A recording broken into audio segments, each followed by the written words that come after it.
Assalamualaikum warahmatullahi wabarakatuh. Alhamdulillahi rabbil alamin. Wabihi nasta'in ala umurid dunya wadin. Wassalatu wassalamu ala asrofil anbiya'i wal mursalin. Wa ala alihi wa sahbihi ajmain. Amma ba'du.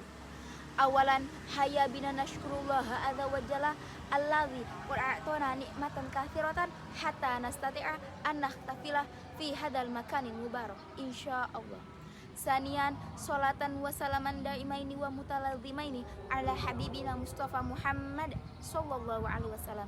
Al-an fi hadzal fursatit thayyibah ana Anisa Rahmawati uridu an aktuba amma makunah tahtal maudu, menjaga hati di tengah godaan dunia. Hadirin rahimakumullah, dunia adalah tempat ujian, tempat segala kenikmatan dan kesenangan yang seringkali menipu hati manusia. Allah Subhanahu wa taala berfirman dalam surah Al-Hadid ayat 20. Ketahuilah sesungguhnya kehidupan dunia itu hanyalah permainan dan senda gurauan, perhiasan dan saling berbangga di antara kamu serta berlomba dalam kekayaan dan anak keturunan. Seperti hujan dan tanaman-tanamannya mengagumkan para petani.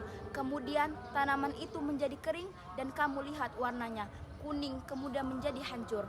Dan di akhirat nanti ada azab yang keras dan ampunan dari Allah serta keriduannya. Dan kehidupan dunia tidak lain hanyalah kesenangan yang palsu. Hadirin rahimakumullah, dalam tafsir Ibnu Katsir, ayat ini dijelaskan sebagai peringatan agar manusia tidak tertipu oleh gemerlap dunia yang fana. Dunia hanyalah tempat singgah sementara, bukan tujuan akhir. Tafsir Jalalain juga menegaskan bahwa dunia hanyalah permainan dan hiburan yang tidak kekal, sedangkan kehidupan yang sesungguhnya adalah di akhirat. Mengapa hati harus dijaga? Karena hati adalah pusat keimanan, maka perlahan keimanan bisa terkikis. Rasulullah SAW bersabda, sesungguhnya Allah tidak memandang kepada bentuk tubuhmu dan harta bendamu, tetapi Dia memandang kepada hati dan amal perbuatanmu. Hadirin rahimakumullah, godaan dunia datang dalam berbagai bentuk, harta, jabatan, popularitas hingga keinginan untuk diakui. Media sosial misalnya bisa menjadi sumber godaan yang mengotori hati jika tidak dikendalikan. Allah Subhanahu wa taala menjelaskan pada Al-Qur'an surat An-Nas ayat 1 sampai 6. A'udzu billahi minasyaitonir rajim. Bismillahirrahmanirrahim. Qul a'udzu birabbin nas, malikin nas, ilahin nas, min syarril waswasil khannas, alladzi yuwaswisu fi sudurin nas, minal jinnati wan nas. Yang artinya, aku berlindung kepada Tuhannya manusia, Raja manusia, sembahan manusia, dari kejahatan atau bisikan setan yang bersembunyi, yang membisikkan kejahatan di dalam dada manusia, dari golongan jin dan manusia. Hadirin rahimakumullah, dunia bukanlah tujuan tapi sarana. Allah Subhanahu wa taala menciptakan dunia ini bukan tanpa tujuan. Dunia adalah tempat ujian bagi manusia, sebagaimana disebutkan dalam surah Al-Mulk ayat 2 yang berbunyi, Allah yang menciptakan mati dan hidup untuk menguji kamu, siapa di antara kamu yang paling baik amalnya, dan Dia Maha Perkasa, Maha Pengampun. Ayat ini menjelaskan bahwa dunia bukan tempat bersenang-senang semata, melainkan tempat pembuktian kualitas iman dan amal. Dunia bukanlah akhir dari perjalanan, tapi bagian dari proses menuju kampung akhirat. Jangan tertipu oleh dunia. Rasulullah SAW bersabda, dunia ini penjara bagi yang mukmin dan surga bagi yang kafir. Hadis riwayat Muslim. Hadirin rahimakumullah, ini bukan berarti seseorang muslim harus meninggalkan dunia, tetapi bahwa dunia tidak boleh menjadi tujuan utama. Dunia ini membatasi ibarat penjara karena orang beriman terikat pada aturan-aturan Allah, menahan nafsu, menjaga lisan, menolak kemaksiatan, dan menundukkan ambisi pribadi demi ridhonya, tanda hati yang terjaga. Saudara yang dirahmati Allah, ada beberapa tanda bahwa hati seseorang masih terjaga dan tipu daya dunia. Yang pertama, tak mudah tergoda kemewahan dunia. Ia bersikap zuhud, artinya bukan tidak memiliki dunia, tapi dunia tidak menguasai hatinya. Yang kedua, cepat tersentuh oleh ayat Allah. Hati yang bersih akan mudah menangis dan tersentuh ketika mendengar firman Allah. Hadirin rahimakumullah. Dunia itu singkat, dan sementara Allah Subhanahu wa taala meningkatkan dalam surat Al-Mu'min ayat 112 sampai 114 yang berbunyi, Allah bertanya, berapa tahukah kamu lamanya kamu tinggal di bumi? Mereka menjawab, kami tinggal di bumi sehari atau setengah hari. Maka tanyakanlah kepada orang-orang yang menghitung.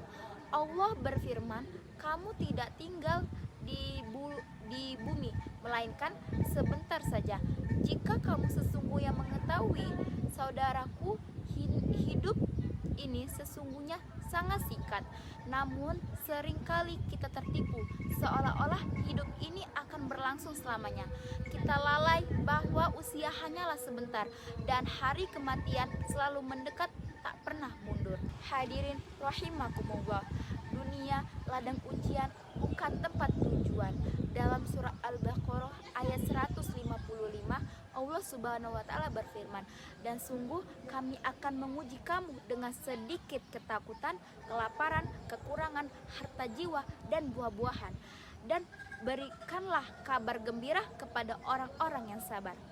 Apa makna dari ayat ini? Ada yang tahu tidak?